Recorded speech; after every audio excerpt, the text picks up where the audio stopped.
Hello, and welcome to WAVE's first ever webinar session. My name is Barbara Stelmachek, and I am the project coordinator at the WAVE office in Vienna. And facilitating with me today is Dr. Patricia Bell, who is our team leader in the Vienna office. We would like to thank you for taking the time and joining us today, and we hope that the session today can be mutually beneficial and that it can support your work through knowledge sharing and reflection. As you can see from your screen, the session is titled Gender-Specific Approach in Specialist Service Provision for Women Survivors of Violence, including for women survivors with children. We are planning to run the session from 2 o'clock until 3:30 Central European time. And depending on the time that we spend answering questions and listening to audience input, at the end, we may actually end sooner than 3:30.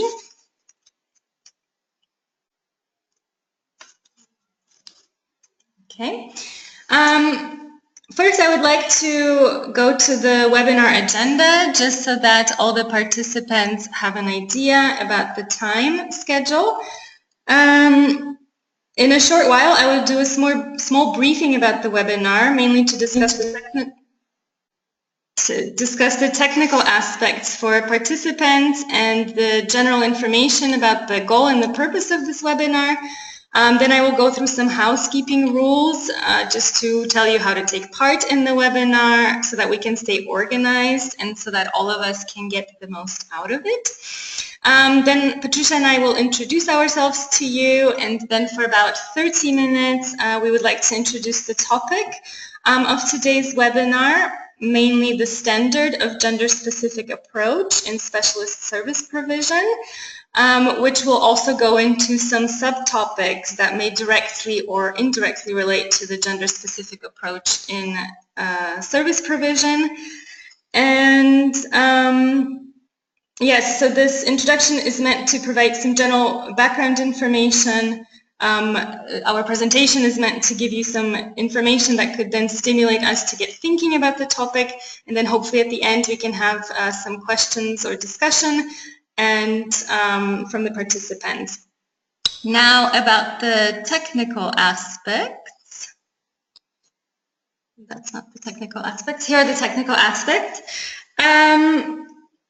As you may be aware, as a participant joining the webinar, you are automatically muted, and we will keep the muting on until the end of the presentation and beginning of the questions and comments part of the webinar.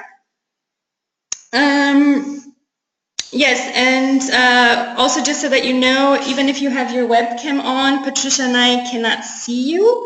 And if something doesn't work on your computer, you can log out of the webinar and log back in, and that should work for you. And you can do that with the invitation that you received in your email. And also just so that you know, the webinar is being recorded.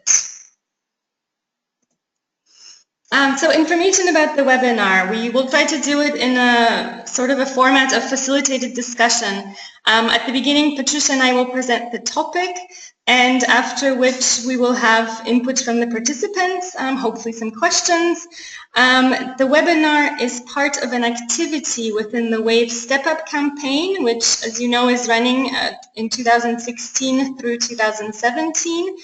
And one of the activities of the Step Up campaign is for WAVE to create a European handbook on standards for women's support services. So we are currently in the process of doing that and hopefully publishing and disseminating it at the end of the year. And we have the goal today to discuss the standard of gender-specific approach and the relevant areas that encompass a gender-specific approach, and then to answer any questions from participants, to hear their opinions, comments, any suggestions or contributions. The results of the discussion will then be fed into the handbook of standards for women's support services. And also, since the webinar is part of the Step Up campaign, I do want to call your attention to the screenshot that you should be having right now of the website that was created specifically for the Step Up campaign. You can access it by going on www.wave-stepup.org. And then just to inform you a little bit about how to take part in the webinar, hopefully it's simple and also enjoyable for you. Just have a listen to the presentation of the topic and then prepare for the subsequent discussion. During the presentation of the topic, if any questions arise and you want to write them down, you should have the ability to write your questions in a chat or questions pane. And then at the end of our presentation, we will go into that and we will start answering any questions that are in that little box for us. Then during the discussion, I'm not going to be able to unmute everyone, so you will have to raise your electronic hand. You should have an option for that. And then what I can do is unmute you, and then I can ask you to ask your question or to provide a comment that you would like to provide. Yeah, and last but not least, we hope that you enjoyed the presentation. So just to introduce ourselves, I will start. I'm Barbara, and I work as a project coordinator at WAVE. I'm responsible for different things here, for research, for administrative data collection, among other activities.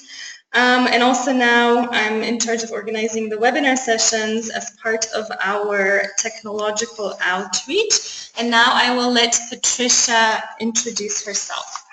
Hello, I'm Patricia Bell. I'm team leader here at the WAVE office in Vienna. It's very hot and sunny here. I hope you're having good weather wherever you are. If you're having cool, rainy weather, then send some of it our way because we're sweltering here. So I've been here in the WAVE office since January this year, and my main task at the moment is writing the handbook on standards for women's support services. I'm looking forward to hearing your input on that, and I think with that we could maybe just get started on the webinar itself. Yeah. Yes. So our presentation about the gender-specific approach to specialist service provision, we'd like to discuss the meaning of the standard, but also to talk about some topics that are either related to the gender-specific approach or topics, or provide information about topics that are intertwined with or maybe impact the implementation of a gender-specific approach. And these topics include gender-specific analysis of violence against women, services operating on the principle of women helping women, what is the role of men in women's support services, also providing support for male children, as well as cooperating with perpetrator programs. And for each topic, we would like to mention also the relevant articles of the Istanbul Convention, as those may provide grounding of certain principles. And just to let you know, we're not going to have a break in between the different topics. So if any questions come up, again, please write them in your chat or questions box, and then we will address them at the very end of the presentation. So with that, I will let Patricia get started on the gender-specific approach to specialist support services. Hello. So Barbara's introduced my topic.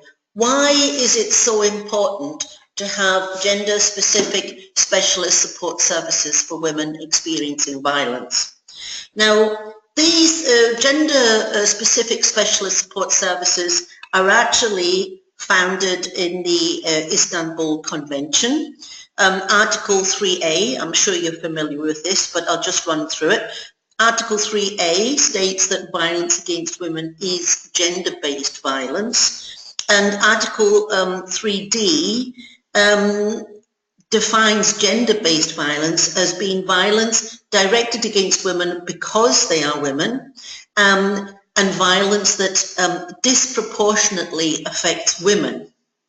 Article 22 of the Istanbul Convention calls for the establishment of specialist women's support services with staff who have an in-depth knowledge of gender-based violence. So why is this important? Well, those of you who can remember as far back as I can will remember that in the 1970s, when there was the movement Women Against Violence Against Women in Western Europe, and we were on the streets demonstrating about violence and abuse and the many different forms of that.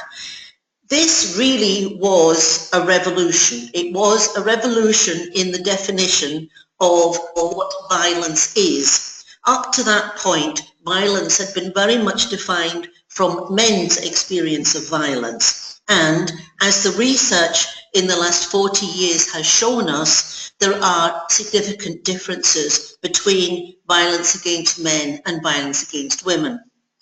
For example, only 4% of violence against men is what we would call domestic violence. Men experience more violence than women, but they overwhelmingly experience that violence outside the home and outside the family.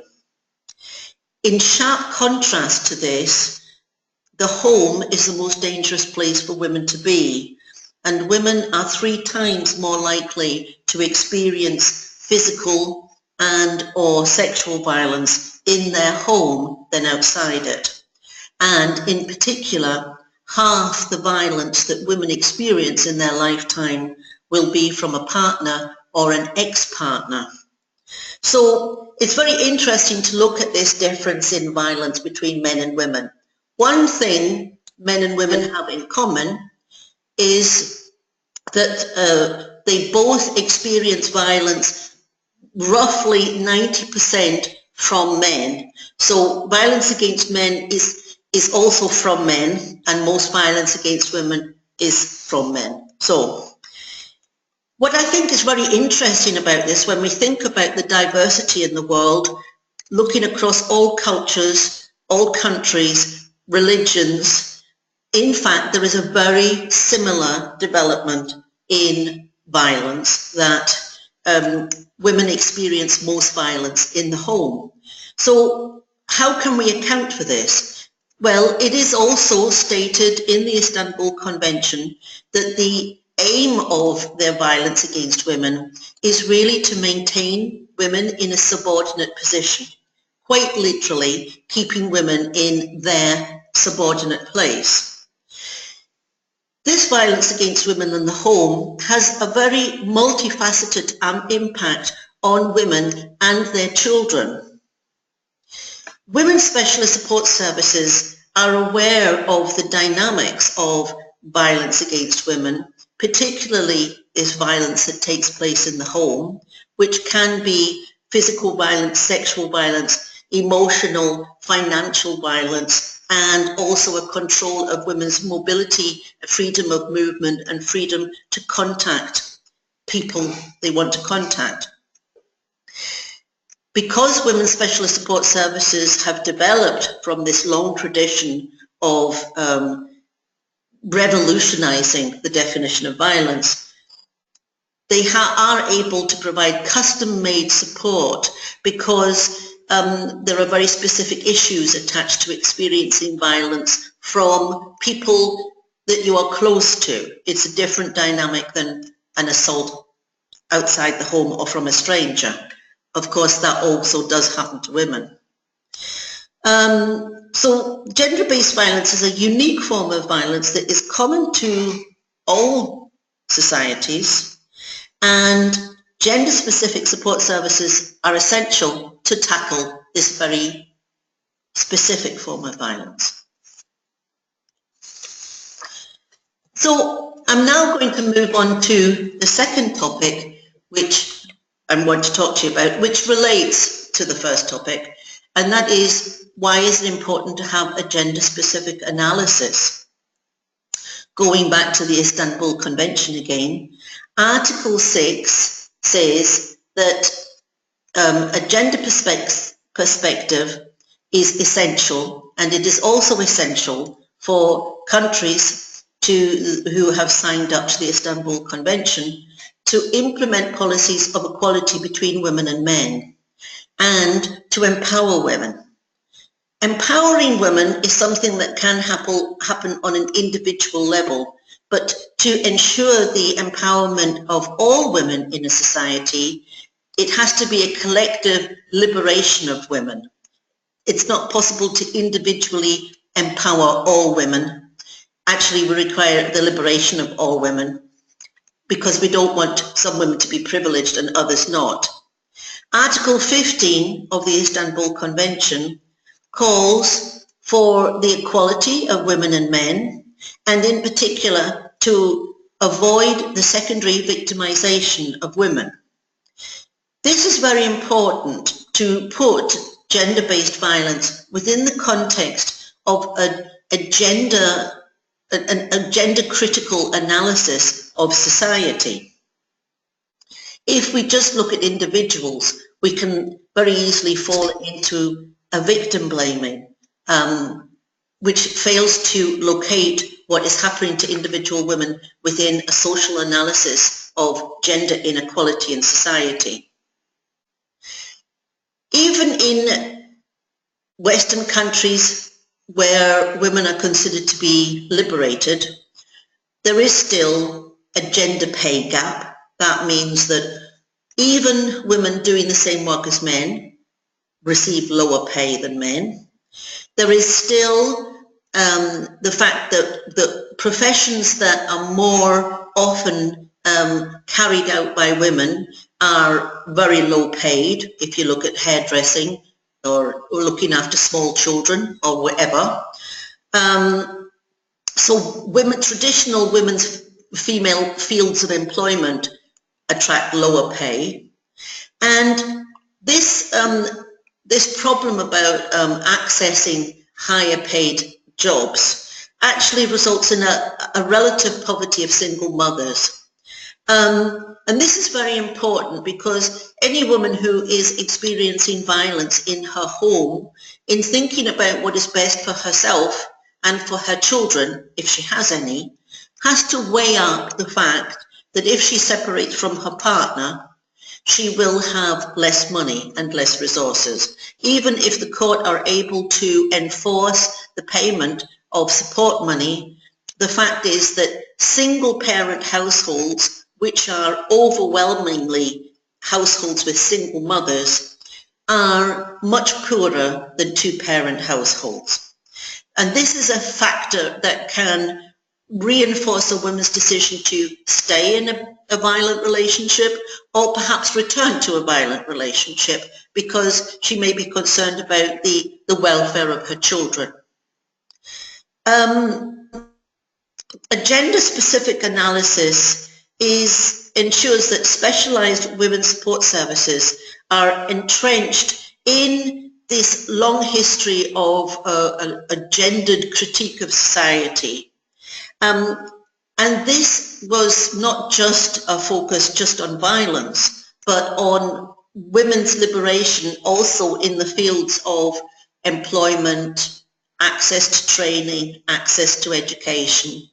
There are huge differences throughout Europe, more noticeably also throughout the world, but even within the Council of Europe countries, we can see that there are very different levels of access to employment, training and education.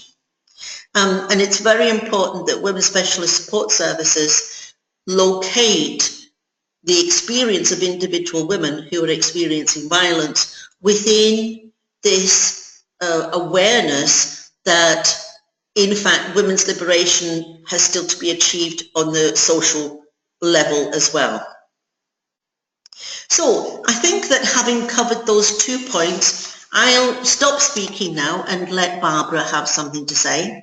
If you have any questions, please make a note of it now. We will be returning to your questions at the end, and I'm very interested to hear your feedback. Thank you for listening. I would like to go into the topic now, which would be related to gender-specific services, which is women-only services. I know in our network we very often hear that the pressure that women's organizations are often under to also provide services for men. in some countries, women's organizations, of course, argue that, is this the best way for, for women's services to be run to also accept men? And also, is it really the role of women's organizations to support men who are victims of violence? So if we look for guidance on this, maybe in the Istanbul Convention, one article that comes to mind is Article 4, paragraph 4. And that article states that special measures that are necessary to prevent and protect women from gender-based violence shall not be considered discrimination under the terms of this convention. What this would actually tell me is that women-only services, which in a way would be positive discrimination, are actually okay. And something like affirmative action has actually been noted throughout recent history as the right thing to do in order to correct a historical wrong, which violence against women would be. The explanatory report of the Istanbul Convention goes a little bit further into detail on it, and it actually draws upon Article 4 of CEDAW, and also on a case law from the European Court of Human Rights, where it was stated that a difference of treatment can only be considered discriminatory if there is no objective and reasonable justification. And it goes on further to say that the fact that women experience gender-based violence, including domestic violence, to a significantly larger extent than men, this can be considered an objective and reasonable justification to actually employ resources to take measures, special measures that will benefit women only. If we go a bit outside of the Istanbul Convention, we know very well that it is women that started the anti-violence movement. So there's a socio-political reason behind it, as women raised awareness about the issue, and the anti-violence movement was responsible for the start of shelters, women's shelters and women's helplines. There is also research that has been conducted. I did send out a handout to all the participants of the webinar, so it should have information in the references about the different research that was consulted for this. But there is research that shows that women's organizations are most suitable to actually raise the issue of violence against women. Any organizations working in the general field of human rights just are not able to do that, and usually what they do is relegate women's issues to a secondary platform. So these issues are not, women's issues are not considered important when they are sort of absorbed within a broader scope of human rights. Also, when we talk about services, of course, women may feel much more safe and much more comfortable and less constrained and less intimidated when they talk to other women. So that's another, of course, argument for women-only services. And last but not least, having women-only as staff can also serve as role models for women survivors of violence, to show empowerment in practice, to show women working in decision-making fields and supporting other women.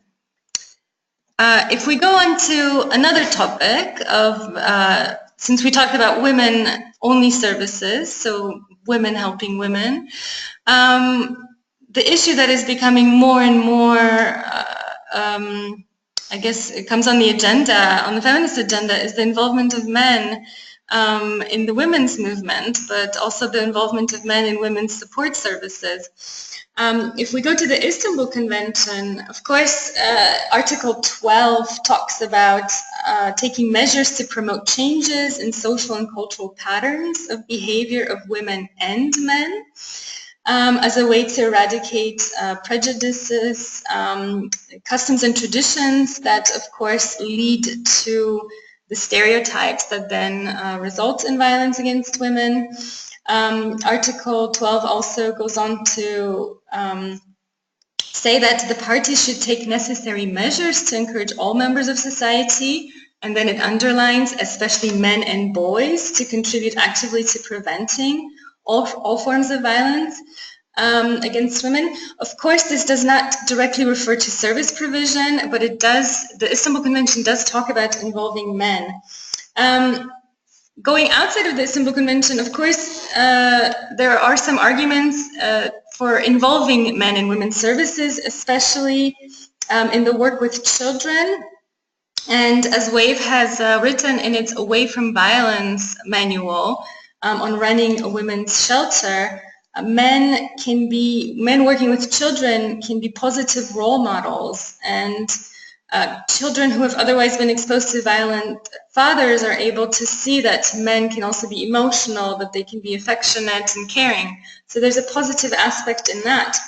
At the same time, to this day, women's services still rely heavily on volunteer work.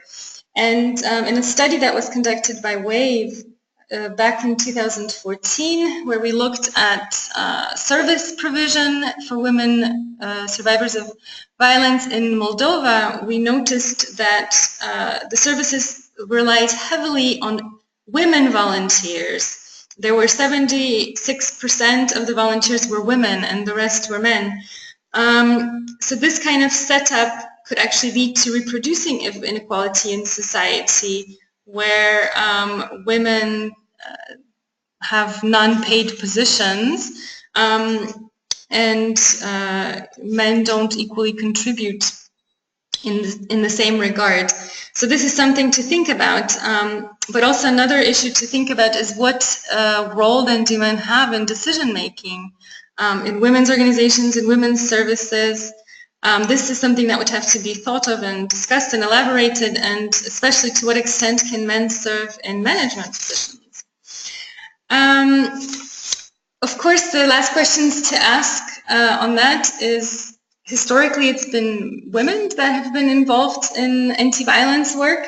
So now the question is, does it work? Will it work to involve men? And we know that before making such a statement that this is something that needs to be done, we have to, of course, evaluate interventions that do include men as service or working in service provision, but at this point such evaluations are quite scarce and there's not much evidence on this topic. The next issue is about supporting boys. It does in a way fall under gender-specific approach, as it does involve working with male children, and sometimes, depending on the situation, it also involves working with older male children of the survivors. And this is especially important in shelters.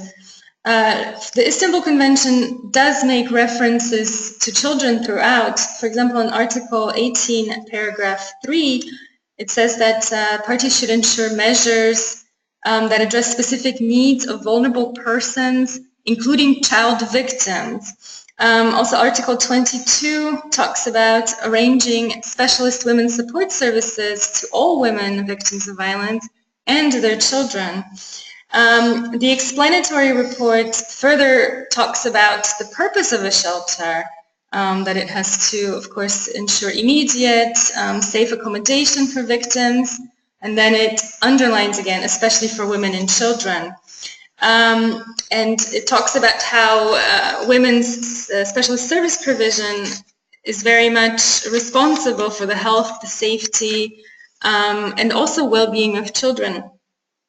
So this is something that I think is also important to think about, as in Europe there's currently no standard for age acceptance of boys to the shelters. We know from our own research that in some countries the age limit is 18 years, in other countries it's 12 years. For example, in Kosovo we know there's a shelter that specifically houses children if such situations arise where the boy child is not able to come to the shelter with the woman. And in other countries, the way women's organizations have dealt with it is that they've created separate entries or separate apartments for women who are coming with male children. Of course, it is very important that boys receive support, especially that they are much more likely to associate with their father and their father's behavior. But at the same time, children who witness abuse or who are abused themselves can also become agents of change in the future. So it's not only something that the Istanbul Convention requires, but it's something that is also necessary for social change in the future. And the very last topic that we could consider to be related to gender-specific support services is work with perpetrators. Of course, working with perpetrators is needed, as violent men have to be confronted about their violence. And we know that some women actually prefer to stay with their partners, or children want to actually have contact with their fathers. For this reason, men have to be resocialized prior to returning to these relationships. The Istanbul Convention also requires that perpetrator programs are implemented. This is specifically stated in Article 16. The explanatory report further talks about that it is essential that the programs are not set up in isolation, but that they closely cooperate with women's support services. And of course that priority consideration has to be given to the needs and safety of the victims, including their human rights. So when perpetrator programs are set up, the safety and the human rights of victims are of primary consideration. Of course, as the Istanbul Convention promotes the cooperation of women's services with perpetrator programs, this is not always easy, of course. As some women's organizations, they actually find cooperation with certain perpetrator programs difficult. Although at the same time, it is important that such programs do not work in isolation, not only for the exchange of knowledge, but also for the protection of the victim. And it is important to note that the Istanbul Convention refers to cooperation with programs where the human rights of victims are of primary concern. I think most, if not all, women's organizations would agree that work with perpetrators should not take place on the premises of services. For women survivors of violence, it's important to keep the work separate. At the same time, we do see some approaches which may be referred to as a family approach, where the work with perpetrators is done on the same premises as where women are housed or where women are offered counseling. So we do see that sometimes this work is combined, and this can, of course, not only raise issues of safety, but definitely provide some challenges to implementing a gender-specific approach. So with that, I would like to actually end the presentation. And we would like to begin maybe having any questions or to start a discussion. And we will have a look and see if there are any questions that were written down.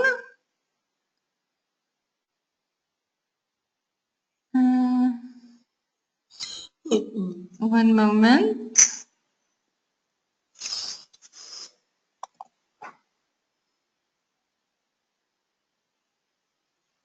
Okay, I don't see that any questions are written by any of the participants. Maybe if anybody has any questions or comments or anything that they would like to discuss, please raise your electronic hand.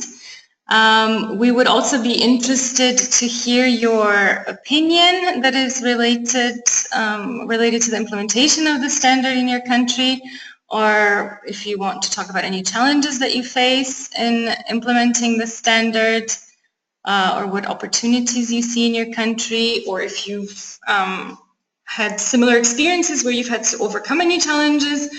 We would be quite happy to hear from you. And but you would have to, on your screen, raise your hand. So I do see that Maria has her hand raised, so I'm going to unmute her. And please introduce yourself and tell us your question. Maria? Hi. Hello. Yes, would you like to ask any question or give any comment? I would like to thank you very much for this presentation. It was really very good and interesting. I only want to ask maybe all the participants, have they received the handout? Could everybody follow based on the handout also? Yeah, this is my question. Okay, all right. I don't know if we can collectively answer that, but I think the handout was received before, and also what I can do is, as a follow-up, I can send the handout again to everyone, and then I can also send the recording of the webinar for people if anyone could not follow. I do have here. There was a question written down from Jenny. I'm going to see if I can unmute you. Hi, Jenny. Jenny? Hello. Hi. Yes, I saw that you wrote something, but I thought it might be easier if we get you on the microphone. Is your... Yes. Yeah, go ahead. You can hear me okay? Yes. Oh, great. Okay. I just had a question about concepts and terminology. I noted that in your presentation you mentioned gender-specific specialist support services. And then you also talking about women's specialist support services, and I wondered what you would suggest was the best terminology to use, and if there was any reason why you chose to say gender specific. The reason I ask is because it's something that we're considering here as well ourselves about the terminology that we should use. Yeah, and could you just say where you are from, Jenny, just so that we know? Oh, sorry. Yes, I'm in the UK, and I work for Women's Aid at the National Office in the UK. Right. Great. Well, I think that we were referring to gender-specific specialist support services because this is, as far as I'm aware, the term that is used in the Istanbul Convention. And actually, in general, I think I also prefer to use the term women's specialist support services because most of the services that have a gender-specific analysis are usually small women's non-governmental organisations. And it's one of the things that I have emphasised in the handbook, the value of women's non-governmental organisations as units of organising. Because there has been research that has proved that this is a very effective model for providing services to women who've experienced violence. Well, actually in other fields as well, but just concentrating today on violence against women, these small NGOs that very often work as small groups, very well linked to the local community, with very good networks to other support services. This has proved to be a very effective way of organising, and I think we need to recognise that because I think it's a way of organising that could very profitably be spread to other countries and adopted by them as a method of working.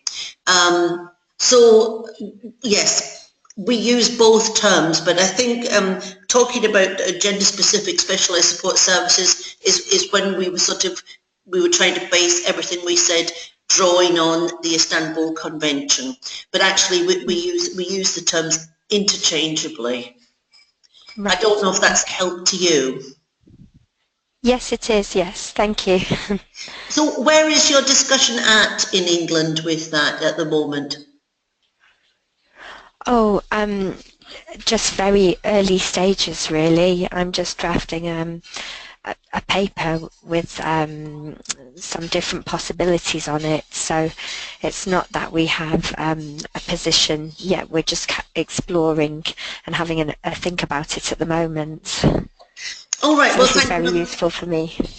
Well, thank you very much for that contribution, and hopefully when the handbook is finished, which well it will be this year, as soon as I can get it finished, I hope that will be something that might also be useful to further your discussion.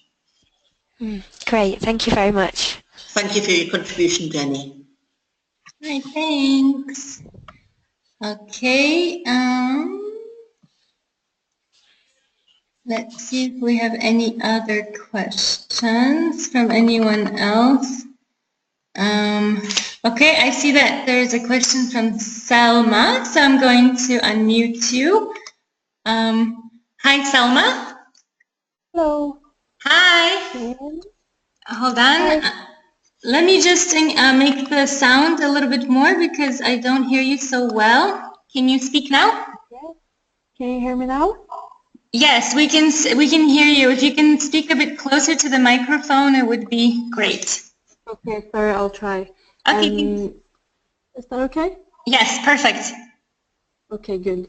So my name is Selma. I work at the Scottish Women's Aid. One issue that we've come across recently is the issue of having women-only services, so only women working, managing and governing the local groups. And I was wondering if anyone had come across a similar issue in groups being asked to have men on the boards, because there's less understanding that this is a systemic kind of power difference between women and men in decision making, but it's seen more as women-only service provision being face-to-face support. So it seems that there's exceptions for the face-to-face support to be women-only, but when it comes to decision making, there's still pressures to conform to having more gender-neutral or mixed boards in particular.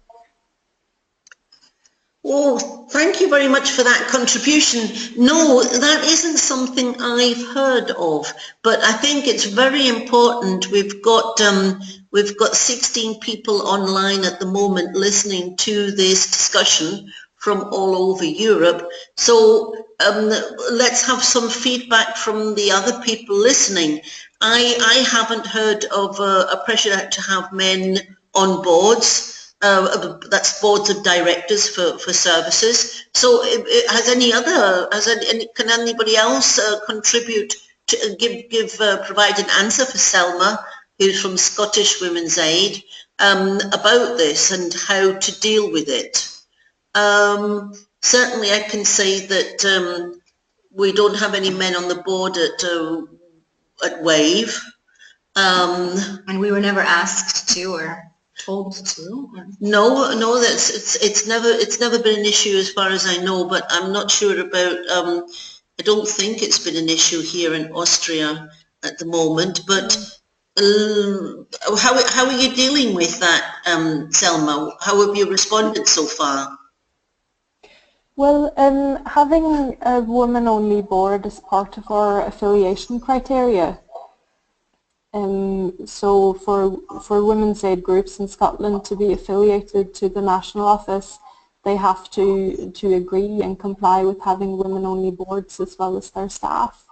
I know that some of the local groups are feeling the pressure of partnerships and funders to diversify their boards in terms of gender, and it's something that we're looking at the moment to develop a briefing on, just to help the groups argue the case, because I think some are being accused of sort of reverse sexism or what you have.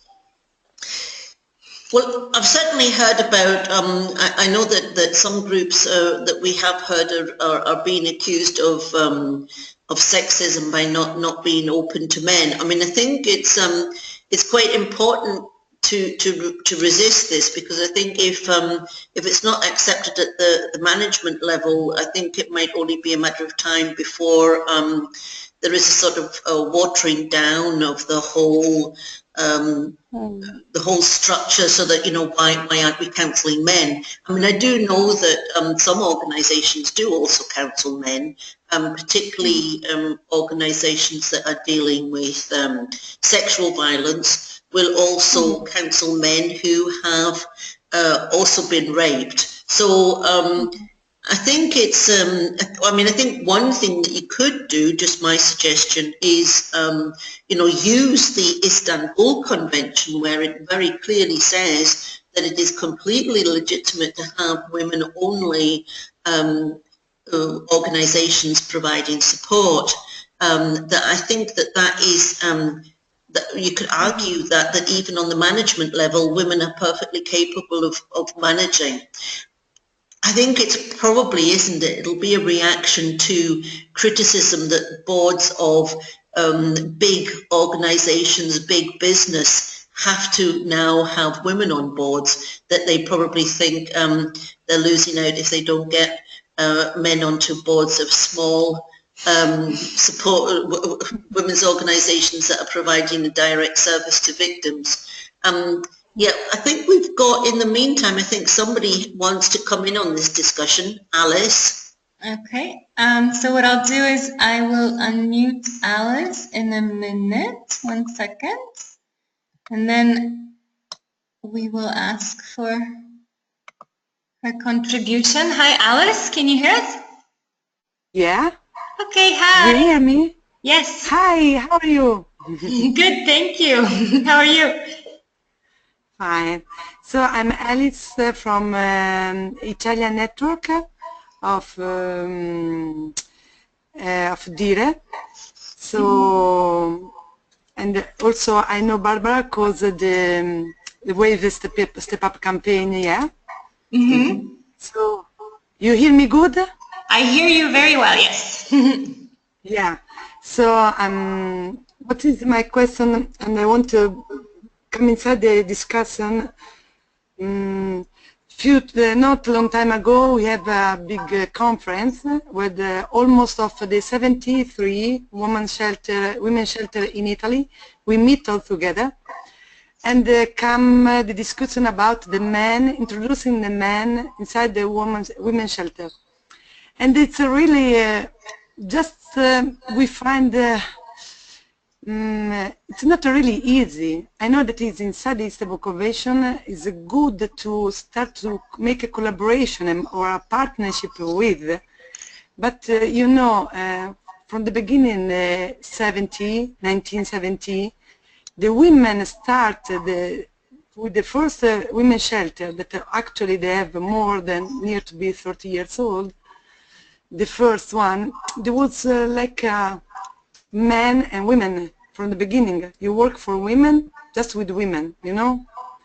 So now it's true that we have to work with them, or the way we don't arrive to the change the mentality to solve this big the situation. But it's not easy, really. I find with the older women inside the shelter that I find them like with not sure about it. That is a good idea. Mm-hmm. And do you mean the younger they are more like okay, we have to try, we have to see the best way too. But it's really not easy.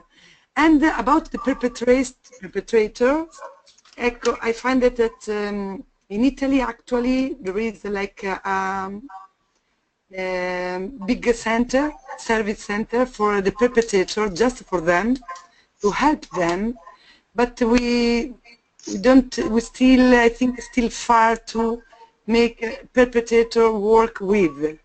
But me, I talk for just women's shelters. It's different for other association, maybe or other girls, and now actually they are listening to me.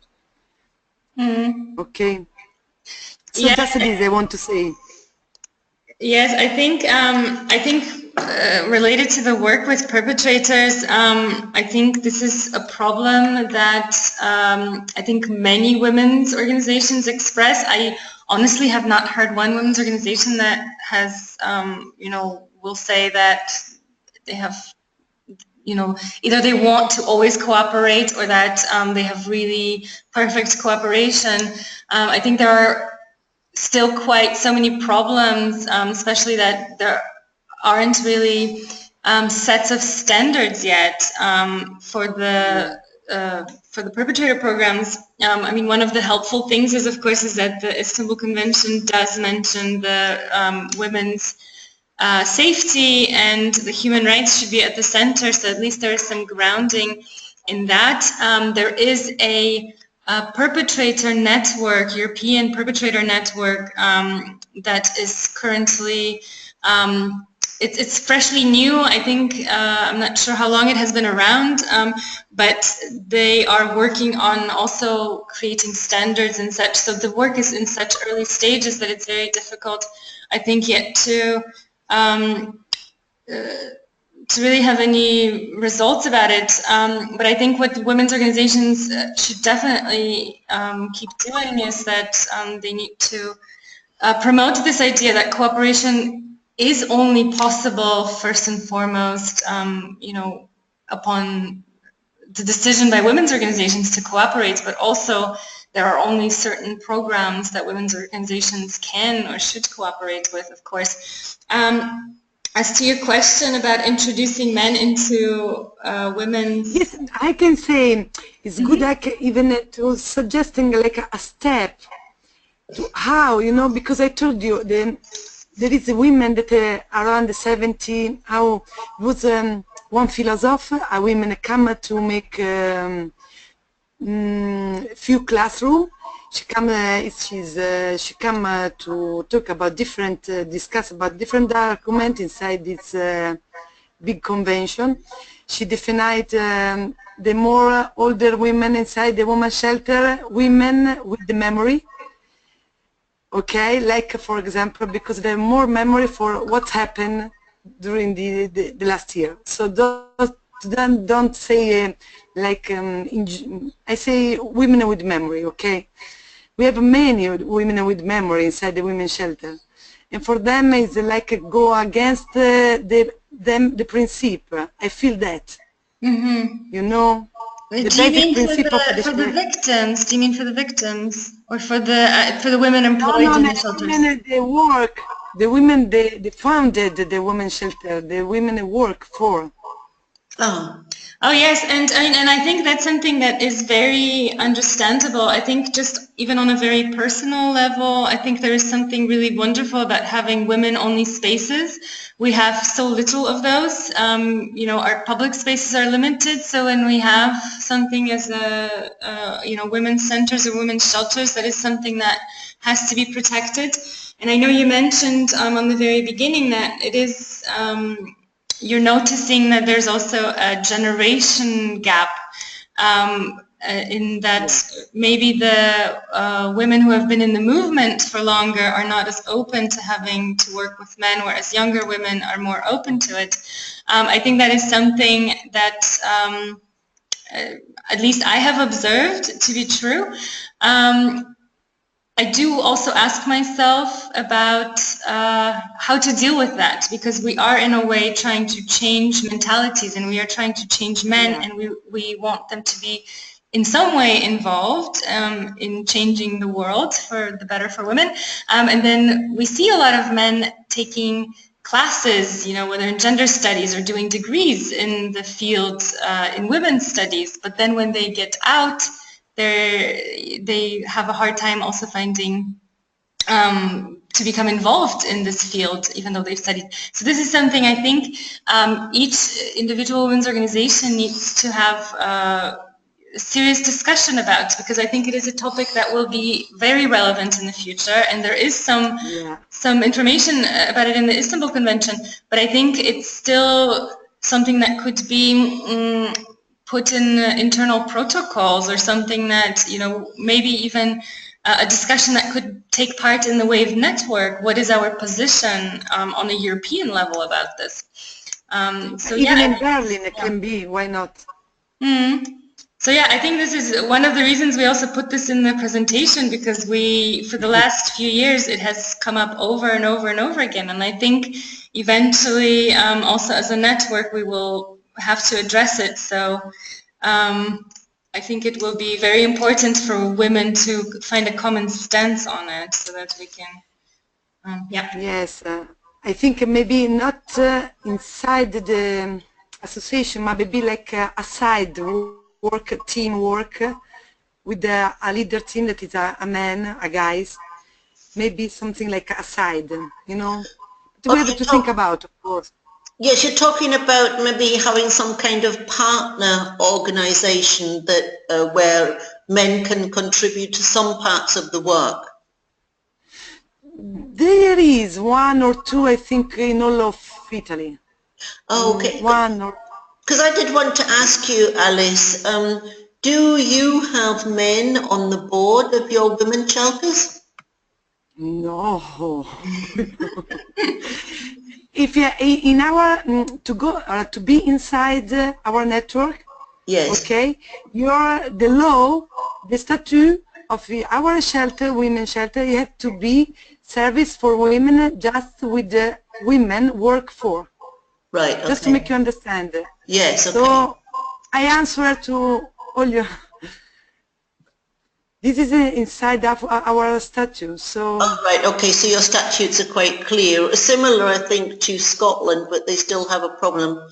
But actually, we just want to move on now because we see we've got someone else who's wanting to contribute to the discussion. Thank you very much for joining us, Alice. We're moving on now to hear from Lara. Hello, Lara. Hello, can you hear me? Yes, we can.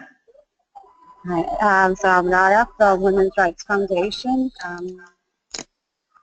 Well, first of all, thank you very much for this very interesting webinar. It's my first. I'm telling you, it was very, very interesting indeed. We are currently here in Malta in the process of implementing the Istanbul Convention. And it is my understanding that so far we have kind of stepped away from keeping a focus on women and but shifting more onto the use of the word gender by that incorporating also LGBTIQ. I was wondering perhaps if you've got information of other countries having experiencing the same situation and maybe, I don't know, some points of view from their end. Thank you. Shifting from gender. Clarify. Okay. We weren't able to hear so well. You're saying that you are moving away from the gender agenda? No, we are moving away from having the Istanbul Convention primarily focused on women and violence against women, and specifically even states gender-based violence against women. However, it is my understanding that the way it is going to be implemented in Malta, we are not going to have the focus on women, but more on the broad use of the word gender. Oh, I see, right. So have I understood you, Lara? You're phoning from Malta? That's correct. Right, and and are you saying that the Istanbul Convention is sort of going to be gender neutral? Is that what you're worried about? Well, yes, it seems that is where we can, not as in gender to incorporate not just women, but obviously all other, you know, the broad notion of gender. Yeah, so I see. So you'd be moving away from an analysis of violence against women, which, as we started off talking about, has got quite specific, it's got quite specific features, to a more looking at family violence. Or violence directed towards, I will check that wording that we have been provided with so far. If you could just bear with me 1 minute. So is this... Yeah, so gender-based violence as a violation of the human rights of the victim and forms of discrimination that is directed at the person because of their gender. Oh, I see. Right. Okay. So what is it you want to have? I was wondering whether any of the participants from other countries are in the process or have either implemented or in the process of implementing the Istanbul Convention and are facing a similar situation. Right. No, that would be very interesting to hear from other countries that are having similar problems about a lack of sort of a focus is away from women and more generally onto gender. I think this is a problem that we know of. I think there are some countries that are having some difficulty with this. Okay. What can you say about that, Barbara? That's actually, to be honest, this is the first time I am hearing that. I think one of the problems that we see with the Istanbul Convention is that a lot of governments are just trying to take existing measures and just sort of tweak them a bit or change them a bit and just to make them meet the requirements. But I have not heard of a situation where the government is actually trying to use the gender in the convention as a way to avoid dealing with violence against women specifically. So I don't know. This is something we would have to look into a little bit more in our network, because that's a very interesting development, I would actually have to say. Maybe if there's anyone else online where the country has signed and ratified the convention as in the process of implementation, that could help Lara out with this, it would be great if anyone has anything to contribute. Other than that, I mean, the only thing I can really say is that it's a very surprising statement, because just simply the title of the convention is preventing violence against women.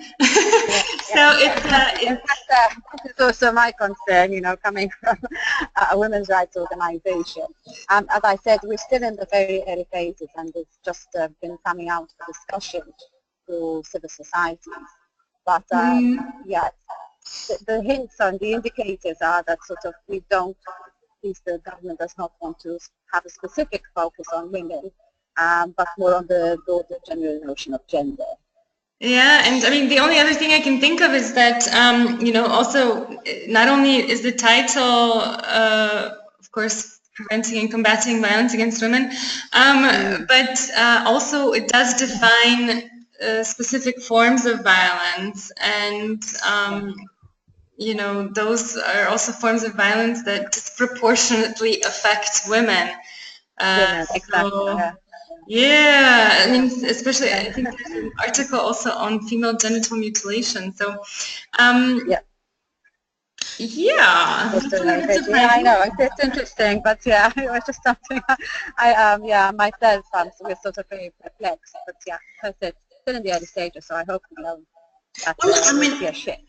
I just wanted to mention, Lara, that maybe you can use some of the arguments that we outlined at the beginning, that there are very specific differences in the forms of violence and the contexts of violence between violence that men experience and women experience. And for that reason, I think it's quite important to have specific services, because violence against women can very often be focused on her as a woman, for example, a woman, her place in the family, but also, for example, if it's a case of sexual harassment in the workplace, it can also be focused on her position as a woman within that organization. And it does have different consequences for women because of women's position in society, where they don't have equal pay and things like that. So I think really that has to be argued, that until those conditions change, which I can't see it happening in the near future, that there are very good arguments for maintaining women's specialist support services. I do think that, you know, if there is probably, you know, as the previous caller just suggested, maybe it's possible to have friendly relations with an organisation run by men looking at violence against men, or perhaps looking at including sexual violence against men. I mean, this is also a problem. It is a problem on a different scale. But for example, you know, men do experience a lot of violence, and that, you know, bullying and violence against men, including sexual violence, could be part of that. That maybe forming, you know, some kind of links to a partner or organisation that deal with that specifically might be a much better way of providing people with the services they need, rather than trying to develop some kind of generic service on the issue of gender that in fact would end up, I feel, ignoring the specific conditions of women's lives. And also, sorry, go ahead. Sorry. There is a local organisation, they're called Men Against Violence, and their scope is basically to accompany women, basically, to end violence and sort of, you know, to speak out to men, to bring men on board, to end, you know, to move from towards ending violence against women. So we are keeping in touch at the moment. Yeah, I think forming an alliance with them, if they would back up your position, that could be a very useful way of confronting making a united front. Yeah.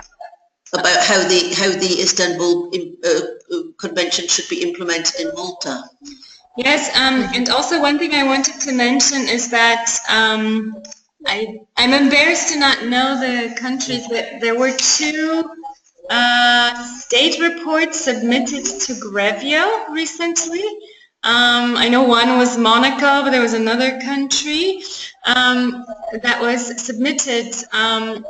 And I think what would be maybe interesting for you is also to have a look at the process taking place, so to see how what the state reports look like, and then what the submitted shadow reports will look like, and then also eventually we will see probably the response of Grevio, I'm assuming, and it would be interesting to see how they approach, you know, if they're critical of states.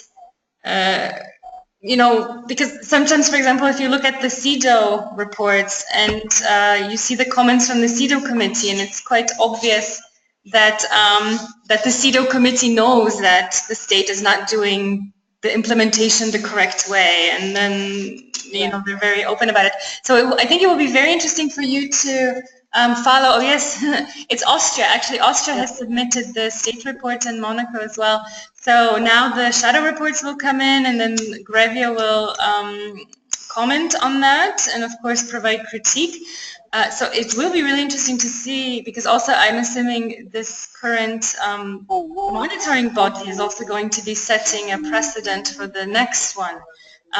So if you know, this is what Malta is doing, where Malta is just taking the word gender and using it actually against women, it will be interesting because I don't know if Grevio would really actually allow that so much, or that, you know, they would hopefully not let that pass. Yeah. Yeah, so I would definitely recommend. I would recommend to follow these first sessions that are going to be taking place in the next months, just to see what. Because maybe you can also use that with your government to say, listen, you know, Greg is going to call you out on this. If this is the way you're doing it. Yeah. Thank you. Thank you for that too. Okay. Let's have a look if we have any more questions. I don't see that I have any. I don't see that we have any more questions from the audience or any more comments. Well, we'll just give you 1 minute to decide. Do you want to ask a question? And apart from that, can I just confirm, can anybody tell us who didn't get a copy of the handout?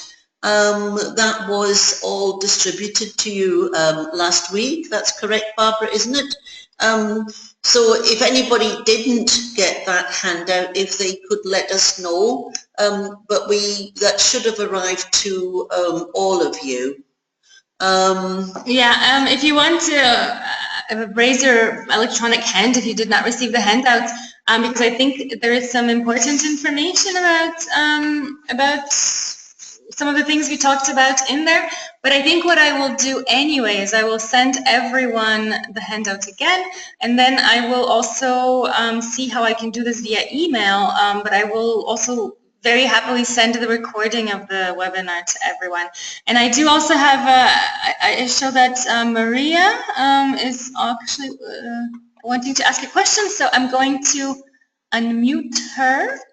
Maria? Yes, hello. Hi, Hi. would you like to say something? Hi everybody, this is Maria I'm the manager of WAVE, and it was very interesting to listen this conversation with everybody, and I would like to add a few things regarding involve men in women's support services or work with women's support services. I think it doesn't mean to involve men in our work. It doesn't mean to employ a man, or employ men in our work. It means to find a way to engage men or main organization or main counseling organization or single person to support our work. This can be, for example, they can finance our work, or they can promote our work, or they can do campaigning together with us. Yeah, it's really important that they they have a position, a clear position against on violence against women. I think this is very important, and you can maybe you invite them during the 16 days campaign or other important days to invite them and say, okay, maybe in the public area, to say something about these problems, or to find a male role model who support us in our work. Yeah? It doesn't mean that they have to be really involved in our daily work, just only more in a, they can speak for us. I think this is also very important to mention and to think about it. Okay, thank you very much for that contribution. So I would like to say that as we have no more questions from the audience, I want to thank you very much for joining the webinar. As I said, it was WAVE's first webinar, so it was very exciting for us to prepare this and to do that. We will have a couple more coming up before the end of the year, but we will also send emails to let everyone know that we are having them. One of the reasons this webinar came about, or this topic came about, is because one of the issues that keeps coming up in our network is this refusal by governments to support gender-specific services. So what we wanted to do is to get started on a discussion about it, so that we can start being more proactive and and to become stronger together in order to advocate for specific services that are specific to women's needs. And so definitely we've been taking notes also throughout this webinar, and also hearing your comments and questions. And as I said, we are working on finalizing the standards for women's support services that we will also promote to national governments as well, as a model for services for women survivors of violence. So your contributions are going to definitely be taken into consideration when we finalize this, and we hope then that this handbook can be useful for your work as well. So in this time then I want to say thank you, and we will sign off, and we hope this was useful for you. So all the best for the rest of the day, and we will talk later. Thank you from me too. Bye. Bye.